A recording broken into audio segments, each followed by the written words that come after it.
Hello, my name is Veronica and welcome into the Learning Lab. And in today's lab, I want to share a couple of storage ideas for you for the newbie as well as the old head crafter. Come on in and let's get started.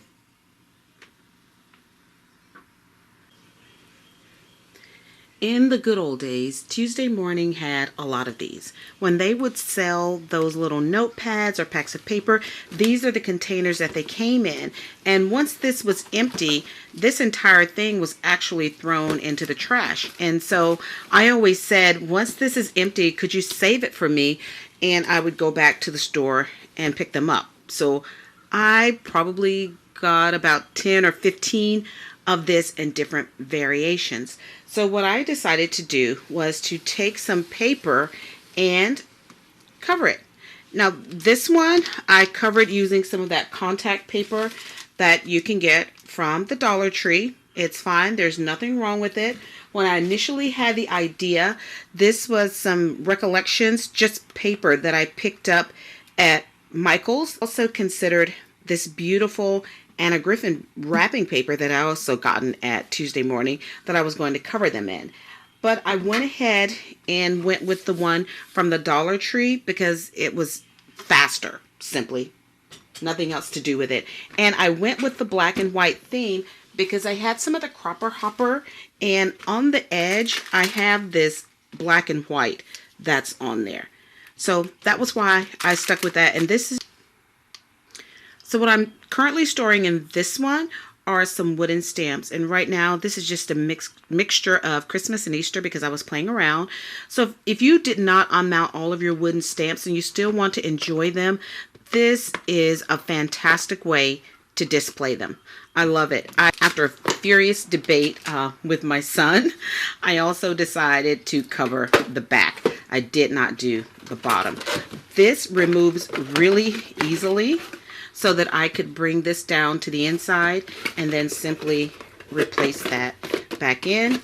It sits up, and now I can store my beautiful wooden stamps and actually just be able to enjoy them. This only cost me the cost of a roll of paper from Dollar Tree, and I think I was able to cover 4 of these. So for the price of $1, I've got some really cute storage going on.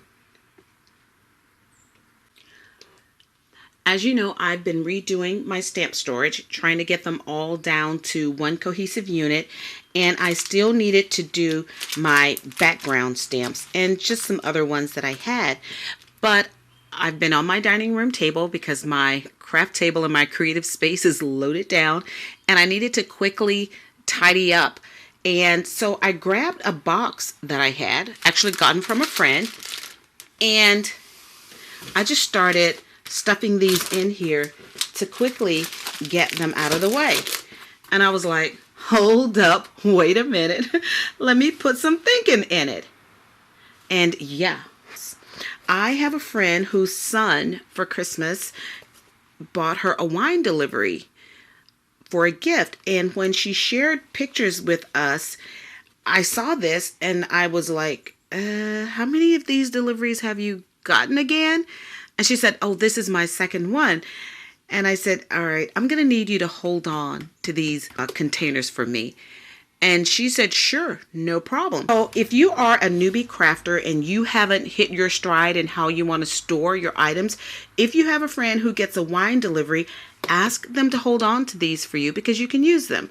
But now if you are an old head like me and you're like, I know how I want to store my things. I got my thing down and this is how I'm going to do it. Go for it. But here's what I did. This is what I did with my box.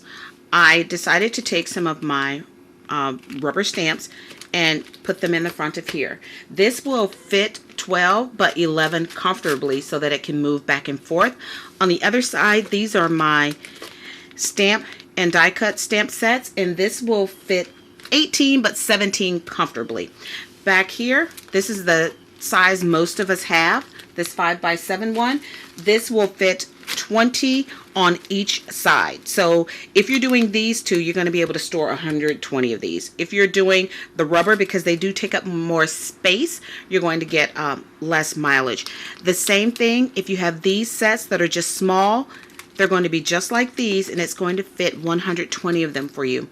For the stickers in the very back, I have 30 stickers in here. So 60 altogether on one row, and then for 3 rows, 180. Back here, I have some embossing folders, and I have 25 of those. So you're going to get 50 on each one, 150 altogether. But bear in mind that if you have the larger 3D ones, or just the bigger ones, especially the 3D, they're going to take up a little more space. So you may not get 150 of these in there, but it's going to leave you plenty of room to play. And again, if you're using this size and you are using some rubber stamps, notice that the rubber is going to take up some space in there, so you won't be able to get as many, but you're going to get a significant amount. Dollar Tree also has a wider, they look something like this. These will fit next to these, but if they are 3D embellished, just know that they're going to take up a little bit of space, so you may not be able to get 180 sets of stickers. You may only be able to get 150, but hey, that's 150, and they are all contained within the confines of this awesome little wine box. I mean, who knew? I absolutely love it. I mean, I have to say, I can't wait for her to get more wine so I can get some more of these containers. It's going to help me with organizing my stamps exponentially. I still have my other containers. I am keeping those. I may migrate some over to here. For example, all of my flowers, I just might put them all in one container together. So when I want a flower, here I go. But I just wanted to pop in and briefly, I'm doing quote fingers, briefly share with you another wonderful crafty storage idea that you can also cover using the Dollar Tree contact paper. As always, thank you for joining me in the lab. Please be sure to check out my blog at inkollusions.blogspot.com. Until then.